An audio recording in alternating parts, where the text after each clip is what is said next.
మీ business ఏదైనా మీ ఊర్లో promotion చేయాలంటే అది సుమన్ టీవీతోనే సాధ్యం. ఇప్పుడే సంప్రదించండి. ఈరోజు మన భారతీయులందరూ కూడా కలిసి ఆనందంగా జరుపుకోవాల్సిన రోజు. ఎందుకంటే ఈరోజు మన గౌరవ నరేంద్ర మోడీ గారి అధ్యక్షతన పాకిస్తాన్ టెర్రరిస్ట్ స్థావరాలపై 9 స్థావరాలపై బ్రహ్మముహూర్తంలో అక్కడ దాడి చేయడము, మన భారత ఆర్మీ అక్కడ దాడి చేయడం చాలా గర్వించదగ్గ విషయము. ఎందుకంటే పల్గామ్ అటాక్లో ఎంతోమంది మన భారత మాతృమూర్తి యొక్క సింధూరాన్ని చెరిపేసిన దాన్ని ఆ ఒక పేరు ఆపరేషన్ సింధూర్ అనే ఒక ఆపరేషన్ బేస్ చేసుకొని ఈరోజు మార్నింగ్ అక్కడ పాకిస్తాన్ టెర్రరిస్టుల స్థావరాలపైన దాడి చేసి ఆ టెర్రరిస్టులు ఎక్కడైతే ఉన్న ఏరిపారే ప్రక్రియ ఈరోజు మొదలుపెట్టారు. కాబట్టి ఈరోజు నిజంగానే చాలా గర్వించదగ్గ విషయము. ఇది వెనుక అనే ఒక సోషల్ ఇన్ఫ్లుయెన్స్ కూడా చేస్తే పోలీసులు తీవ్రమైన యాక్షన్ తీసుకుంటారని కూడా ఈరోజు గౌరవ ఉప ముఖ్యమంత్రి పవన్ కళ్యాణ్ కూడా ప్రెస్ స్టేట్మెంట్ ఇవ్వడం జరిగింది. మన వాళ్ళందరూ కూడా ఉగ్రవాదాన్ని నిర్మూలించాలా, ఉగ్రవాదాన్ని ఎట్లా తుడిచిపెట్టాలనేది మాత్రమే ఆలోచించి చేస్తున్నారు.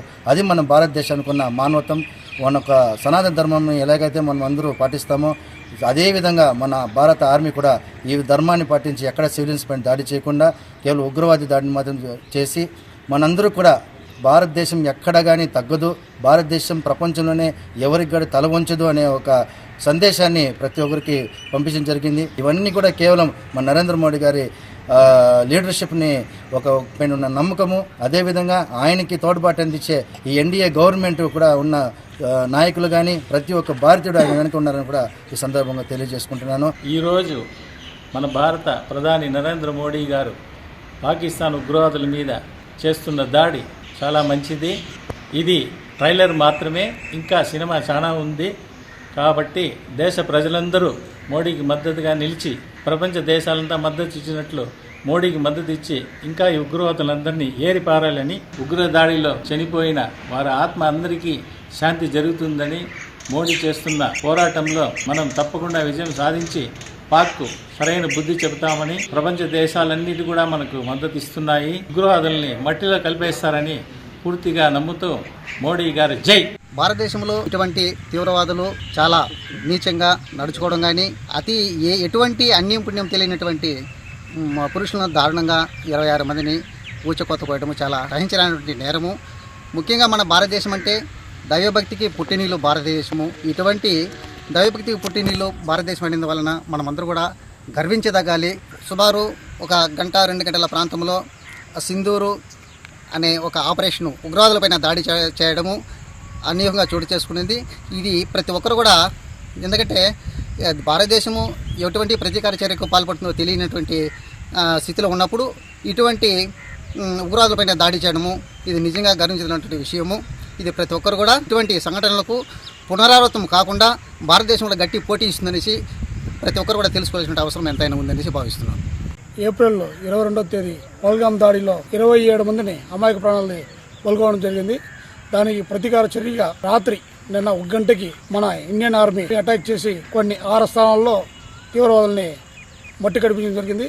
అదేవిధంగా ప్రతి ఒక్కరు హిందువులు ఈరోజు గౌరవించే తగిన నరేంద్ర మోడీ గారి నాయకత్వం ఉండగా ఎటువంటి మన హిందువులకు రక్షణ కల్పిస్తూ ఈరోజు భారతదేశం అంతా గౌరవించే తగిన విషయము. దీన్ని ప్రతి ఒక్కరు, ప్రతి హిందువు సమర్థంగా ఎదుర్కోవాలని కోరుకుంటున్నాను. ఏప్రిల్ 22వ తారీఖున జరిగినటువంటి దారుణమైన హిందూ మారణకాండకి ప్రతీకారంగా మన గౌరవ ప్రధాని గారు ఉగ్రవాదులను మట్టుపెట్టడంలో ఈరోజు ఉదయం 1 గంటకు విజయవంతంగా సాగింది. ఈ యొక్క ఆపరేషన్ సింధూర్ అనే కార్యక్రమానికి మన భారతీయ మహిళలు, హిందూ సోదరుల యొక్క మనసు గాయపడిందో వారందరికీ కూడా సమాధానం ఇవ్వడం జరిగింది. అలాగే ప్రపంచంలో ఉగ్రవాదం ఎక్కడున్నా కుకటవేళ్లతో పెగిలిస్తానని చెప్పినటువంటి మన ప్రధాని నరేంద్ర మోడీ గారి యొక్క మాట కూడా నిజమైంది. భవిష్యత్తులో ఇలాంటి ఉగ్రదాడులు జరగకుండా ఉగ్రవాదాన్ని పూర్తిగా నిర్మూలించే కార్యక్రమంలో మన భారతదేశము ప్రముఖమైన పాత్ర వహిస్తుందని కోరుకుంటూ మన ప్రధాని గారికి, అదేవిధంగా మన రక్షణ వ్యవస్థకి కృతజ్ఞతలు తెలుపుకుంటూ జై హింద్, భారత్ మాతాకి జై. ఈరోజు ప్రతి భారతదేశ పౌరుడు గర్వించదగ్గ రోజు. ఎందుకంటే మనందరికీ తెలుసు, ఇటీవల జమ్మూ కాశ్మీర్ పహల్గామ్ ప్రాంతంలో 27 మందిని పొట్టన పెట్టుకున్నట్టు ఉగ్రవాదులపై ప్రతీకార దాడి ఈరోజు మన భారతదేశ ప్రధానమంత్రి ఆధ్వర్యంలో జరిగింది. దీనికి ఆపరేషన్ సింధూర్గా నామకరణం చేశారు. ప్రపంచ దేశాల్లో మన రక్షణ శాఖ ఎంత ప్రతిష్టంగా ఉందని ప్రపంచ దేశాలకు తెలియజేశారు. ముఖ్యంగా మన ప్రాంతీయ దేశం అనేటువంటి ఉగ్రవాదులకి అడ్డాగా నిలుస్తున్నట్టు ఆ దేశానికి గుణపాఠం చెప్పాం. ఇది అందరూ సమర్థించాలి. మన భారతదేశ సైనికులకి మనందరూ ఆత్మస్థైర్యాన్ని నింపాలి. కాబట్టి మన భారతదేశ పౌరుడిగా నేను ఈరోజు చాలా గర్వపడుతున్నాను. ఈ ఉగ్రవాదం అనేది భారతదేశానికే కాదు, ప్రపంచ దేశాలకు చాలా ప్రమాదకరం. దాన్ని మనందరూ కూడా ముక్త కంఠంలో ఎదుర్కోవాలి.